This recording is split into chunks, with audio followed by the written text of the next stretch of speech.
We tell ourselves that stories are everywhere, but what do we miss when stories are all we're looking for?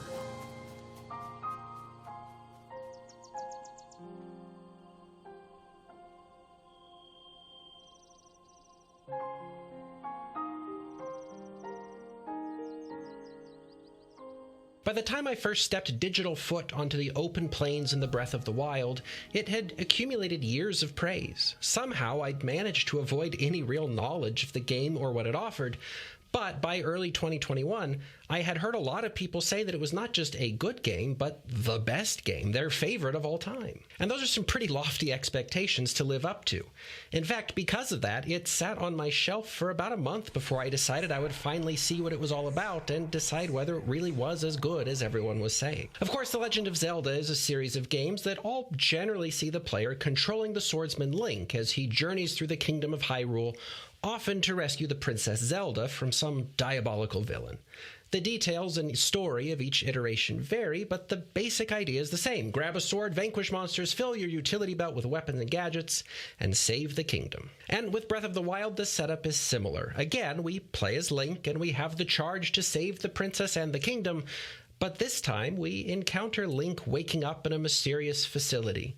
He stumbles out into the light to behold a wide-open world. From there, we learn that Link has woken up 100 years after an event known as the Great Calamity. 100 years before, Link had served alongside Princess Zelda and 4 other great heroes to prepare the kingdom to defend itself against a prophesied evil. But when that evil finally arose, all their preparations proved ineffective. The monster, Calamity Ganon, took control of their defensive countermeasures, defeated the 4 other heroes, and laid waste to the kingdom. And Link himself nearly fell in that eruption of evil, but agents of the princess carried him off to the Shrine of Resurrection, that same spot where he wakes up 100 years later, while the princess goes to the castle alone and exercises her divine power to seal herself and the monster within the castle walls. So our adventure as players begins in the ruined and dangerous remains of a once great kingdom. And with nothing but some raggedy clothing and a few tree branches to our name, it falls on us to finally defeat the evil that had won such a commanding victory a century before. But unlike other games in the series, Breath of the Wild takes place in an open world, which for the unfamiliar means that nearly from the start you can go wherever you want and do whatever you want. Obviously, you have the ultimate objective to defeat Calamity Ganon, but how you do it, when you do it, and what you do on the way there is totally up to you. Because the creators of the game can't know for sure what you'll do or when, they can't orchestrate well-timed reveals or twists. They can't create a plot that hinges on a character you may never meet, and they can't guarantee that you won't find some way to launch yourself into the air from a mountain, land at the top of the castle, and then defeat the monster with a ladle.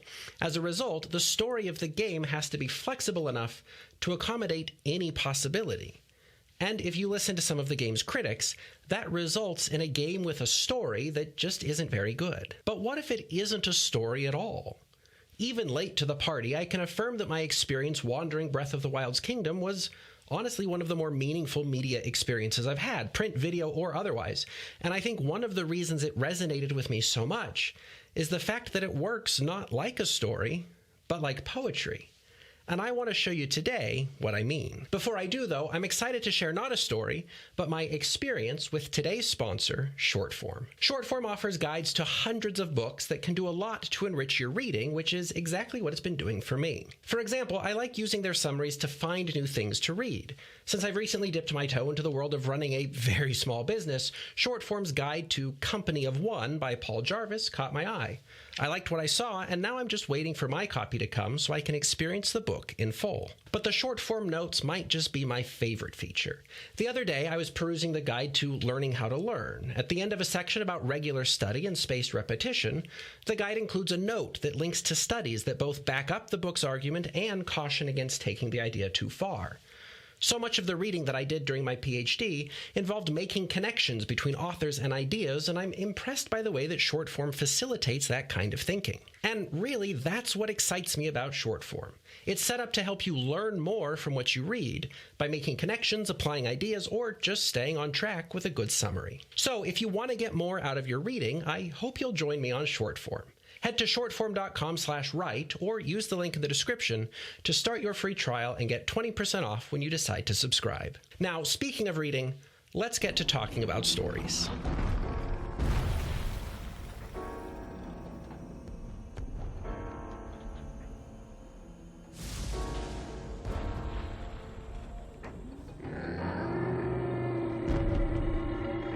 You don't have to go far to hear people calling everything a story. Advertising is a story. Academic research articles are an exercise in storytelling. Your personal brand, well, that better be a story. Of course, stories are an important part of human experience, and I don't want to say otherwise, but I'm pretty sure that not everything is, in fact, a story. So before we get too far, we should probably talk about what I mean by story, and what I mean is narrative. In 1984, Walter Fisher published an article called Narration as Communication Paradigm, in which he argued that there are really two major ways of looking at the world. On the one hand, we have what he described as the rational world paradigm, and that holds that human beings are rational beings, that people make decisions through argument, that arguments follow certain rules in certain situations, and that rationality depends on a person's knowledge of a subject, argumentative ability, and skill in using the rules of a situation. And ultimately, that means that the world is a set of logical puzzles, which can be resolved through appropriate analysis and application of reason. This mode, Fisher says, has been dominant, but we make a mistake when we assume that it's the only way to understand the world. Sure, rationality has its use, but it's not the only way to make sense of the world and live productively in it. The alternative that he proposes is the narrative paradigm, which holds these core tenets. First, that humans are essentially not rational beings, but storytellers. Therefore, the true decision-making mode is finding good reasons from various situations, genres, and media. Those good reasons come from things like history, biography, culture, and character. Actual human experiences and stories rather than abstract rational rules. And that means that good decisions depend on our nature as narrative beings. That is, we can make decisions not based on rational formulas, but on our inherent understanding of things like narrative probability, coherence, and fidelity, or our ability to detect whether something rings true with the stories we already know. As a result, the world is not a series of logical puzzles, but a set of stories, and we choose among those stories to live the good life in a process of continual recreation. Fisher says traditional rationality is only relevant in specialized fields, and even in those arenas, narrative rationality is meaningful and useful. And I think the fact that you can have somebody coach you to write a better lab report by thinking of it as a story is pretty clear evidence of the way that narrative thinking has found its place in all kinds of human practice. So narrative is storytelling. When people say that Breath of the Wild has a bad story, they might be saying that its narrative doesn't live up to their expectations for narratives. It doesn't do the things that their experience with stories has taught them to expect. And what do we expect stories to do? Well, to give us a sequence of cause and effect events that take us on a journey from beginning to middle to end. Quoting E.M. Forster, Peter F. Neumeier writes, "The king died and then the queen died is a story. The king died and then the queen died of grief is a plot." The author of Forster's plot had in mind a causality, a hypothesis, a point of view, and Kieran Egan writes that a key distinction sees the story as the chronological element of a narrative, and the plot as the causal or motivational element, going on to say that a plot is a set of rules that determines and sequences events to cause a determinate affective response. Or basically, if people are fundamentally storytellers, that means that we're attuned to narratives that have not just ordered sequences of events, but plots, sequences of events that depend on causes and motivations. It's not just that one thing happened and then another thing happened. It's that one thing happened because another thing happened. The queen died because of the grief brought on by the king's death. And for people who are familiar with previous iterations of The Legend of Zelda, narrative with story and plot is the name of the game. Take, for example, my first foray into the series, The Wind Waker, which, spoilers ahead, ends with Link defeating the evil King Ganondorf, turning him to stone with the power of the Master Sword. And thinking in terms of causes, why does that happen? Because the good king of Hyrule made a wish through the powerful artifact known as the Triforce that Ganondorf would be defeated. Why does that happen?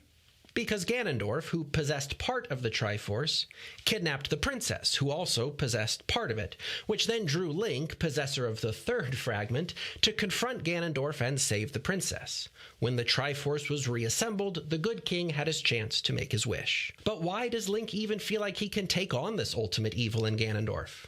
Because he just completed a journey to restore the power of his legendary sword. And why did he do that? Well, because he had already confronted Ganondorf once before with a weakened sword and was summarily defeated. Okay, but why was he fighting him in the first place? Well, I'm glad you asked. It's because a giant bird kidnapped Link's sister at the beginning of the game, and Link was trying to rescue her. Why did that bird kidnap his sister? Because his sister looked like Princess Zelda, and Ganondorf had commanded the giant bird to kidnap anyone who looked like Zelda, blah blah blah, so that he could reassemble the Triforce and rule the world or whatever. Long reverse story short, previous to Breath of the Wild, Zelda games like The Wind Waker were largely narrative experiences. They had stories and plots. You started the game and played your way through a controlled sequence of events that all had clear causal relationships with one another. All the way throughout, you knew Link's motive and you knew other characters' motives. And each step along the way had a clear purpose in contributing to the overall goal.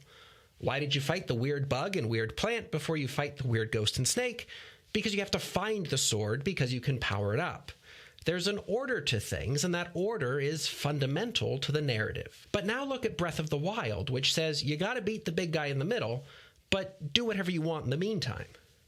With a setup like that, there can't be a story, because the game can't predict what order you do things in, and then of course there can't be a plot, because lack of sequence aside, there's no real way to establish a causal link between one action and another. Why did you go visit the snowy Rito village first instead of the desert Gerudo town?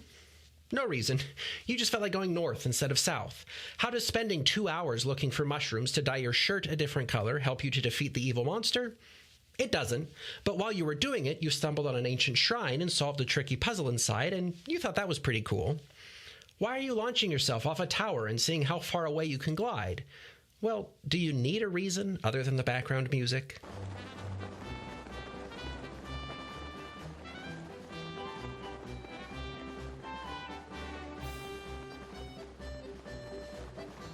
If you're expecting a narrative experience like the step-by-step sequence of something you'd find in The Wind Waker, you probably are going to be disappointed by the experience that Breath of the Wild gives you. Because not only doesn't it deliver a structured narrative, it can't. Because it leaves things open and gives a player freedom to do whatever they want, however they want, a structured narrative is impossible. So yeah, put simply in those terms, Breath of the Wild does have a bad story, and critics will acknowledge that the game design decision to create an open world, which translates into a lot of freedom and enjoyable gameplay, comes at the necessary cost of story. It is a lot of fun to play, they'll say, but it's just a shame that the story has to suffer as a result. And there are some narrative elements to this game. There's the broad framing of the overall objective, the large cause of the calamity leading to the large effect of fighting Calamity Ganon, but there are also a series of locations in the Kingdom of Hyrule that, when you go there, trigger flashbacks of Link's life before everything was destroyed. In those flashbacks, we catch glimpses of Link and his fellow champions preparing for the foretold calamity, doing things like working on guardian robots, studying ruins, accompanying the princess as she tries to awaken her divine anti-calamity powers. And we also see the immediate aftermath of the calamity's eruption, the destruction, the defeat, the despair of it all. And that's the more interesting story, people will say. The story I want to play through is the one that happened 100 years ago, the one with all these characters with clear motives, the ones that make interesting choices to overcome tangible challenges. But instead, we're just here, in a field. We're breaking our swords over and over until, what, we get enough hearts to feel like we can fight the big bad guy? I mean, it might be fun to mess around in an unstructured Hyrule, but that doesn't change the fact that the story of the game just isn't that good. Certainly not as good as the story before the game, the story that it teases us with every so often. But hey, listen, what if that's the wrong way to think about it? The narrative paradigm offers some meaningful and meaningfully humane alternatives to the rational paradigm. But what if, in our wholehearted embrace of storytelling as the basic impulse of the literary arts, novels, movies, or video games, we've done ourselves a disservice and limited our ability to see a whole range of other ways to craft literary experiences. What if critics saying that Breath of the Wild has a bad story is like philosophers calling rhetoric bad philosophy? Saying that Breath of the Wild has weak storytelling is only a meaningful critique if it's trying to tell a story. But what happens if we look at this game not as narrative fiction, but as poetry?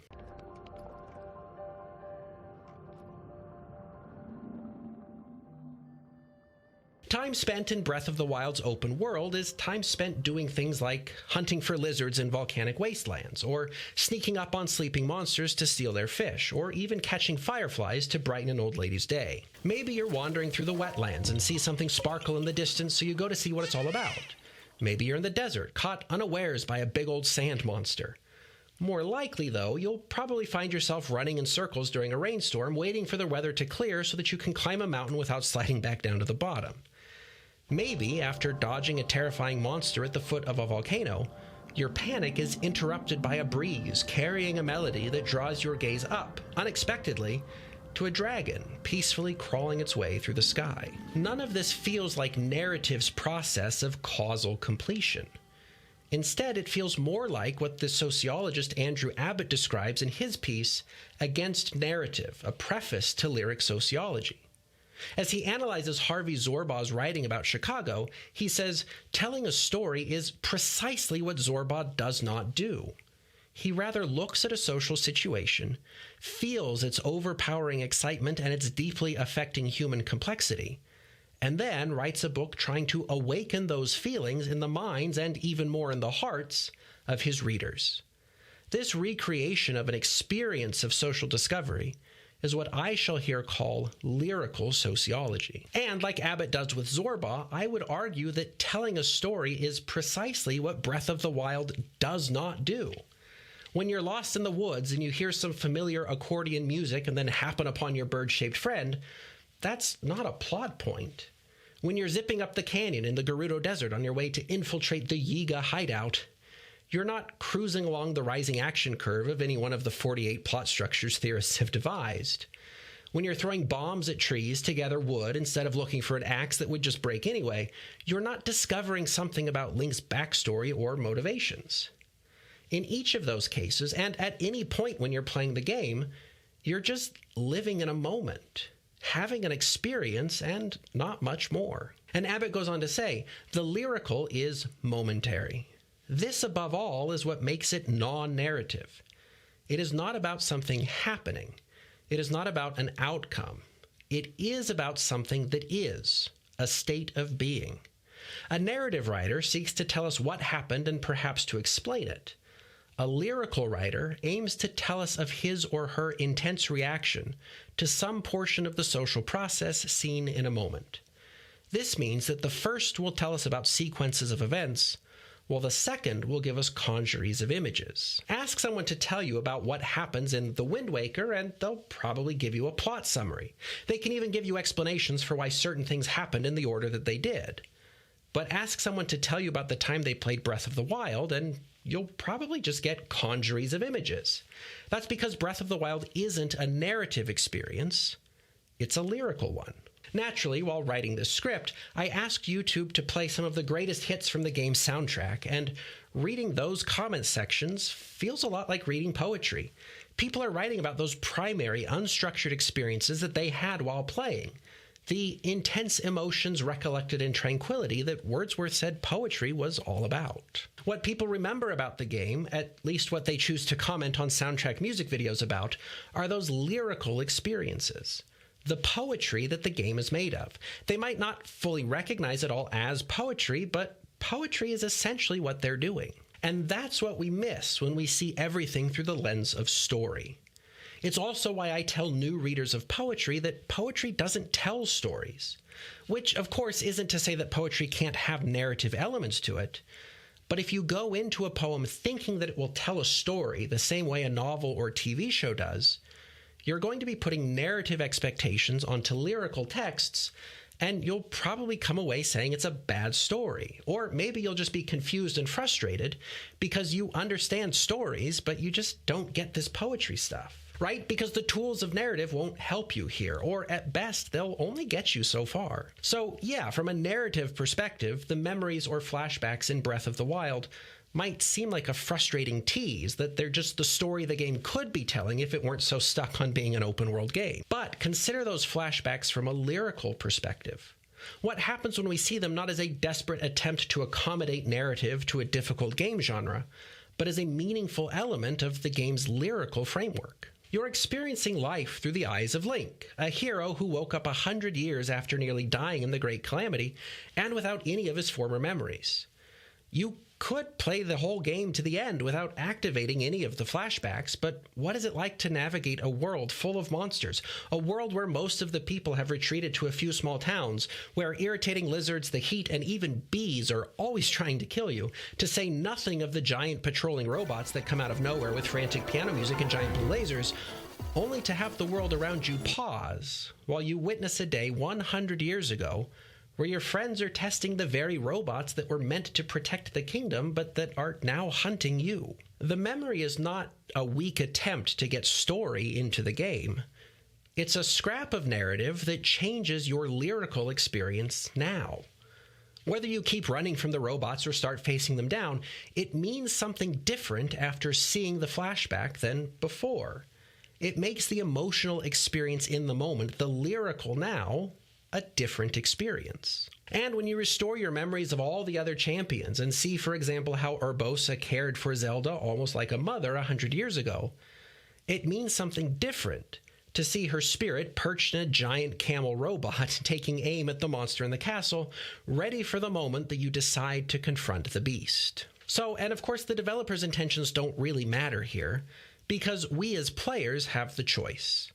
We could read those flashbacks as a weak and mostly unsuccessful effort to put a story in a game that is mechanically at odds with storytelling, or we could read them as narrative elements that serve to enrich and deepen a primarily lyrical text. To treat Breath of the Wild as a failed narrative would be to misunderstand how it works. It's not a bad story, it's poetry that draws on narrative elements here and there to achieve its effect. In a story, there's always somewhere to be and something to do, always a cause affecting your actions. With a poem, though, it can be, and often is, enough just to sit on a snowy ridge and watch the sunrise. Where narrative attempts to organize moments and events into grand dramas, the lyric is content just to be, to observe, to ponder. And for whatever narrative elements Breath of the Wild has, most of the time you spend in the game isn't trying to fit your actions into a plot. You don't need a reason to deck yourself and your horse in futuristic ancient technology to go bopping bokoblins in the head. There's no plot motivation for hanging your favorite shields in your house, and the story isn't going to change if you take a piece of royal fruitcake with you when you finally go to rescue Zelda. But all of it can and will change how you inhabit the moment-to-moment experiences of wandering a kingdom 100 years too late to save it. For me, time and again, the most meaningful experiences came when activating one of the many towers that dot the kingdom. In the game, the towers are said to have been constructed by an ancient people in order to help in the fight against the calamity. And in practical gameplay terms, they serve to give you sections of your map. But the poetry of them, the experience in the moment, at least for me in early 2021, meant a whole lot. See, these towers are scattered throughout the land, and getting to the top of each one requires some problem solving and a lot of patience. It is, after all, a long climb. But then, when you do get to the top and activate the tower, you're rewarded with a grand musical sweep that accompanies the sweeping view of the surrounding area.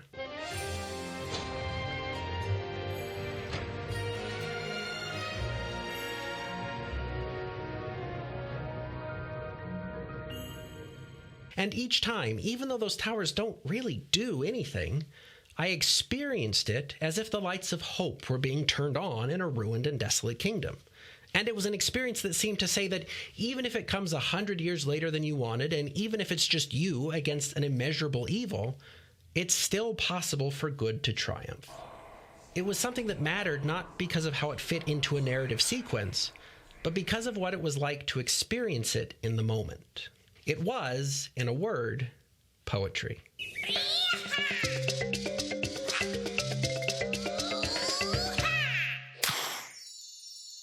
Stories are important, and to be sure, they show up in all kinds of places.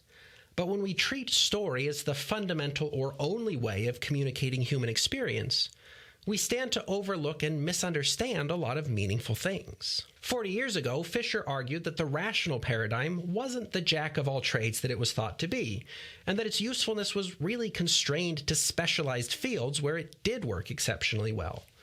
In the years since, his alternative, narrative, has almost come to fill a similar role, and you won't have to go far to hear people trying to explain the whole world in terms of story. But just as there are things where rationality fails to offer satisfying accounts of our experience, narrative falls short of giving us universal understanding. Sometimes things just aren't stories. They don't have plots with beginnings, middles, and ends. I'd argue that in most cases, life refuses to conform to narrative structures, and in a lot of our media, narrative expectations keep us from seeing what's really going on. So you could say that your life, or even your Zelda game from almost a decade ago, has a bad story. But what if it's not even a story at all?